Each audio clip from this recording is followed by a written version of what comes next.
Soyons saints, en partenariat avec Magnificat. Nous souhaitons une bonne fête aux Guénolés, aux Cunégondes et aux Marins. Et nous découvrons trois bienheureux franciscains, Libera Weiss, Samuel Marzorati et Michel Pio Fasoli, martyrs d'Éthiopie. Le christianisme arrive en Éthiopie grâce aux chrétiens coptes égyptiens dès les premiers siècles de l'Église. Mais au 5e siècle, ils adoptent le monophysisme, doctrine condamnée par l'Église. Au cours des siècles, malgré la forte pression des pays musulmans qui l'entourent, l'Église éthiopienne tient bon et devient très fervente, essaimant de nombreux monastères florissants. Au XVIe siècle, les jésuites tentent de s'y implanter, mais leur entreprise échoue.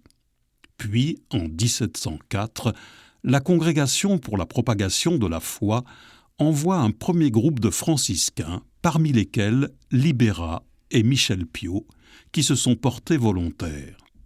Mais ils sont arrêtés, emprisonnés et retenus plusieurs années par le roi du Soudan qui espère une rançon.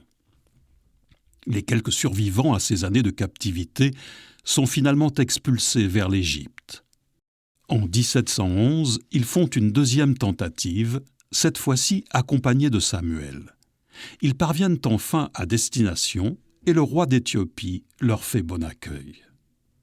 Ils ont le droit de se déplacer et de prêcher, mais pas en dehors de leur église, car le peuple reste méfiant vis-à-vis des Européens.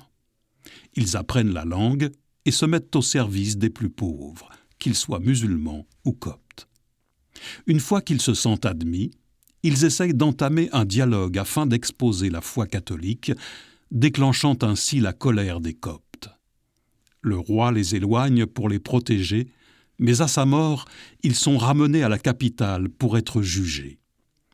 Refusant alors d'accepter la foi et les usages coptes, ils sont condamnés à mort et lapidés le 3 mars 1716. Pour leur béatification, saint Jean-Paul II fait ainsi leur éloge.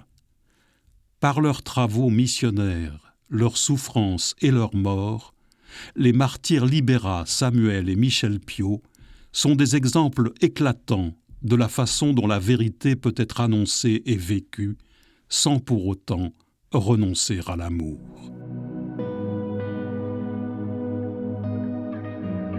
Seigneur, par l'intercession de ces trois martyrs d'Éthiopie, donne-nous le courage d'assumer notre foi sans crainte des jugements et des regards.